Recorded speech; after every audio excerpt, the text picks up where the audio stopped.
Fala galera, eu sou Larissa Rezende, sejam muito bem-vindos ao Dimensão Cultural, o lugar no universo onde filmes, séries, livros e games se encontram. E hoje, antes de mais nada, eu quero desejar para vocês um feliz Odaiba Memorial Day. Para quem não sabe, Odaiba Memorial Day é o dia oficial do Digimon. E por que é comemorado hoje? Porque, de acordo com o primeiro anime da franquia, foi no dia 1º de agosto de 1999 que os dias escolhidos foram ao Digimundo pela primeira vez. E nos apresentaram a um mundo completamente novo com criaturas incríveis, na qual elas possuem sentimentos extremamente nobres, na qual nos ensinam a coragem, a amizade, o amor, entre outros sentimentos. Algumas criaturas têm uma postura bem guerreira, outras uma aparência extremamente fofa que dá vontade de apertar, e outras não são tão simpáticas assim. O anime foi criado em 1999, um ano após o mangá. A ideia inicial era que o anime tivesse apenas 3 episódios, para ajudar a promover o jogo de PlayStation Digimon World, mas o anime fez tanto sucesso que, além deles criarem mais episódios, eles criaram mais animes, transformando assim Digimon numa grande franquia. Apesar do Ocidente a gente conhecer principalmente as aventuras de Digimon Adventure, ou seja, do Tai e da sua turma, Digimon tem um vasto universo na qual, em cada anime, o Digimundo se passa num universo diferente, não só o Digimundo, mas também o mundo dos humanos. Então, além dos animes, a gente vai ter um mangá, jogos de videogames, jogos de cartas. Digimon tem um total de 7 jogos de cartas e cada jogo vai ter a sua regra específica. Sem falar que a gente não pode esquecer também dos cards colecionáveis que vinham nos pacotes de biscoito antigamente. E para comemorar o aniversário dessa franquia, que ainda está no coração de muitos fãs, eu listei algumas curiosidades sobre Digimon. Tanto curiosidades relacionadas à sua produção, quanto à sua narrativa. Então prepare-se, pois estamos entrando no Digimundo mais uma vez. E uma das primeiras curiosidades está relacionada à criação de Digimon. Como fã da franquia, você já deve ter ouvido falar que Digimon foi criada por uma pessoa chamada Akiyoshi Hongo. Só que essa pessoa simplesmente não existe. Como assim? Esse nome é uma combinação dos nomes dos principais envolvidos na criação das histórias de Digimon, que são Aki Maita, criadora do Tamagotchi, Hiroshizawa, roteirista do primeiro mangá, Takeishi Hongo, que é o diretor de marketing da Bandai, e Katsuyoshi Nakatsuru, diretor de animação da Toei Animation e responsável pelos designs da série. A ideia da Bandai, que é a distribuidora da franquia, era reconhecer os principais envolvidos pela criação do universo do Digimon e não reconhecer apenas uma pessoa, o que acaba sendo uma ideia muito legal. Além disso, como você ouviu, a criadora do Tamagotchi estava envolvida na criação de Digimon, ou seja, Digimon tem de fato raízes lá atrás no Tamagotchi, que é aquele bichinho virtual que a gente cuidava quando criança. Só que o que muita gente não sabe é que existe um elo perdido entre o Tamagotchi e o Digimon, que é o VPETS. O VPETS, ele vai trazer mais ou menos a mesma proposta do Tamagotchi. A criança vai ter que cuidar de um bichinho virtual, com a diferença de que agora as crianças podem se unir e fazer os seus bichinhos lutarem entre si, ou seja, já caminha para uma proposta mais ou menos parecida com a de Digimon. O VPETS chega a ser homenageado em Digimon com a criação do Vimon. No anime, o Vimon é um Digimon que vai aparecer em Digimon Adventure 2. E além do Tamagotchi, Digimon também está relacionado com Power Rangers. Mas como assim? Bom, em relação à distribuição do anime para o Ocidente, principalmente para os Estados Unidos, foi de responsabilidade da Bandai USA. Mas a dublagem do anime foi para a Saban Entertainment. A Saban Entertainment dublava vários programas da época, entre eles Power Rangers. Então, de fato, Digimon e Power Rangers vão ter dubladores em comum, principalmente a dubladora Barbara Goodson. Barbara Goodson dublou vários personagens no anime, alguns ela foi creditada, outros não, mas ela é mais conhecida por dublar a Rita Repulsa em Power Rangers. O anime de Digimon é baseado em seu mangá, que vai seguir basicamente a mesma história, na qual os Digi escolhidos são enviados ao Digimundo para salvá-lo dos vilões. Só que vai ter algumas diferenças, como por exemplo os personagens. A maioria dos personagens do anime não estão no mangá, com exceção do Tai, que é o líder da galera. Uma outra diferença é que no mangá o nome dos Digimons não termina com Mon. Isso foi feito apenas no anime para poder diferenciar Digimon de Pokémon e foi usado como justificativa que o termo Mon é uma extensão do arquivo do Digimundo. Além disso, o nome dos Digimons são derivados de palavras japonesas, como no caso Koromon, que é derivada de Koro-Koro, que significa algo pequeno, redondo e que rola, ou Tsunumon, que é derivado de Tsuno, que significa justamente chifre. E por falar em Digimon e Pokémon, vocês sabiam que Digimon já foi mais popular do que Pokémon no Ocidente?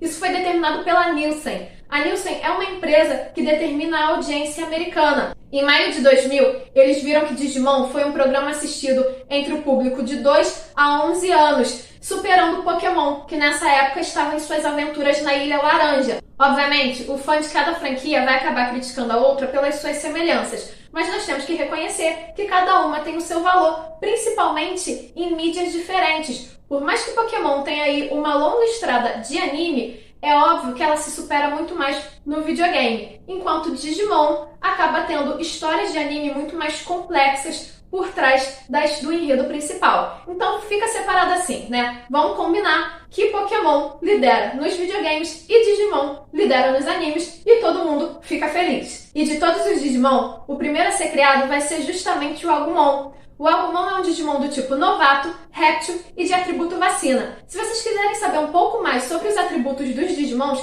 deixa aqui nos comentários que depois eu faço um vídeo sobre isso. Além disso, o Agumon vai ser o Digimon que mais vai ter digievoluções, combinando todas as suas evoluções bem-sucedidas, desde aquelas do tipo vacina ou do tipo vírus. O Agumon vai ter facilmente mais de 15 variações de evoluções.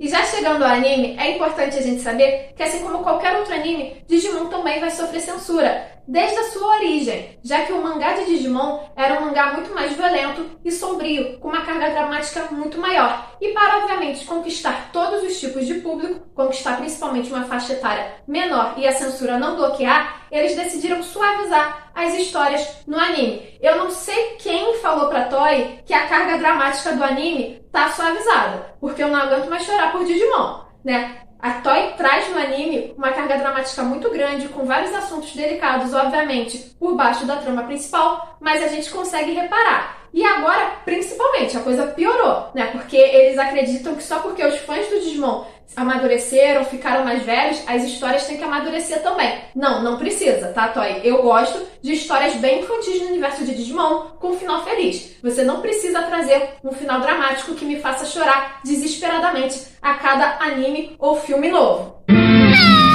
Mas além disso, também é muito comum os animes sofrerem alguma censura quando são transmitidos no Ocidente. E isso aconteceu no episódio Karin em Perigo. Quando este episódio foi transmitido nos Estados Unidos, a cena em que Mugen Dramon atira numa série de prédios e os derruba é cortada, porque isso podia se remeter ao 11 de setembro. E em relação à sua narrativa em Digimon Adventure 1, a Kari originalmente não seria a oitava escolhida. Na verdade, nos planos iniciais, a Kari exerceria apenas um papel coadjuvante, ou seja, ela seria apenas a irmã mais nova do Tai. Só que a direção do anime pediu para os roteiristas aumentarem o elenco de Digi escolhidos. E assim, eles fizeram um retcon na qual a Kari foi acrescentada como oitava Digi escolhida, o que foi uma coisa maravilhosa. Pois trouxeram para o anime uma das personagens mais queridas dos fãs e uma das melhores Digimons, porque fala sério, a Tailmon é irada. Existe uma evolução melhor do que a Tailmon se transformando para Angeomon? Claro que não existe.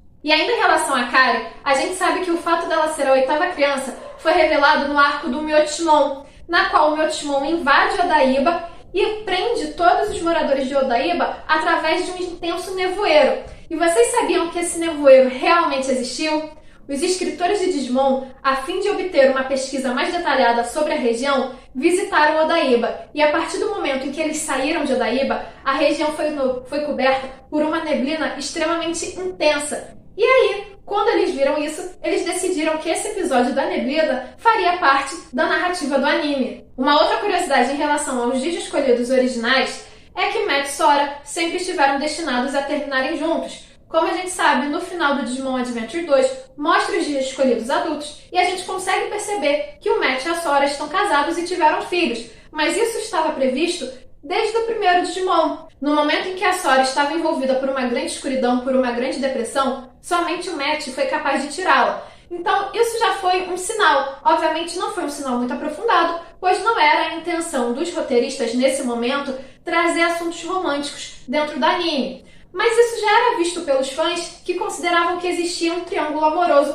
entre o Tai, o Matt e a Sora. Então a gente sabe que, na verdade, é o Matt e a Sora que vão ficar juntos e que o Tai vai acabar perdendo esse jogo. Mas isso acaba sendo um assunto um pouco complexo de se falar, pois os fãs interpretam que o Tai fica extremamente triste com essa perda. Mas não, na verdade é mostrado no anime que o Tai tá bem de boa em relação a isso. Ele aceita de boa, sabe? Ele abre mão da Sora porque ele vê que a Sora gosta do Matt. Ele não é um mau perdedor, ele não fica uma pessoa amarga por conta disso. Muito pelo contrário, a gente vê que o Tai consegue ser ainda uma pessoa bem alegre e ter a postura de líder como ele sempre teve. Por conta do sucesso de Digimon Adventure, uma segunda temporada já tinha sido confirmada antes mesmo da primeira ter sido finalizada. Por conta disso, Digimon Adventure 2 estreia uma semana após o final de Adventure 1. E também por conta disso, né, por ser uma temporada que começa a ser criada antes do final da primeira temporada, Digimon Adventure 2 vai trazer alguns arcos com poucas explicações, alguns arcos rasos,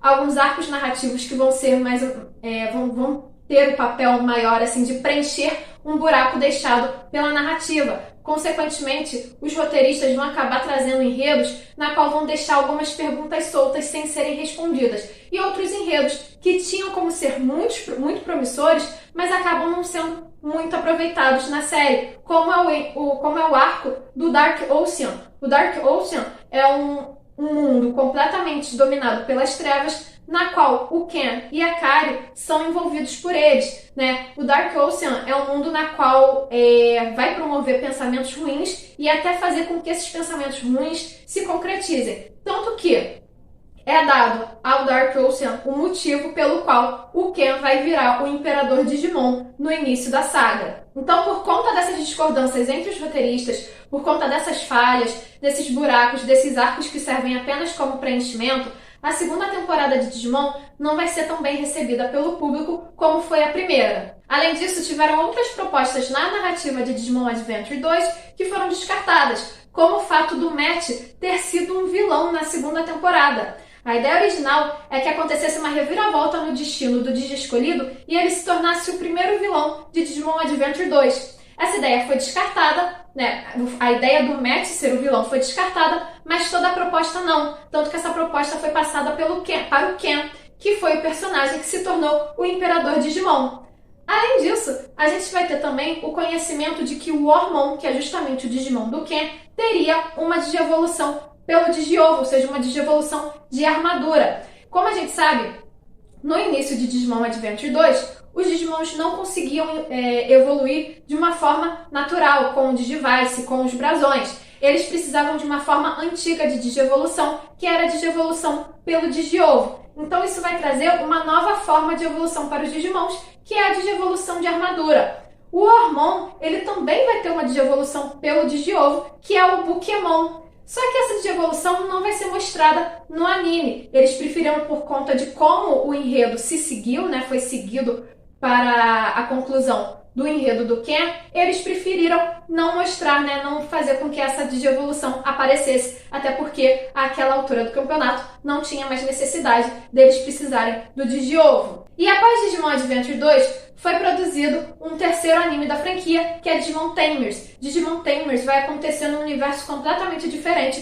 do Digimon Adventure, e ele só vai começar a ser produzido após eles terem fechado todo o arco do anime, construírem uma história com início, meio e fim, para justamente evitar os mesmos problemas que eles tiveram no Adventure 2. No enredo de Digimon Tamers, os Digimons eram monstrinhos de uma franquia de sucesso, mas nem sempre foi assim. Uma das ideias iniciais para essa temporada era de que os Digimons eram criaturas que viriam do espaço, ou seja, completamente diferente da proposta inicial da franquia, na qual os Digimons são monstros digitais. Por conta de todo o cuidado que a produção teve com Digimon Tamers, esta acaba sendo considerada por muitos fãs a melhor temporada da franquia.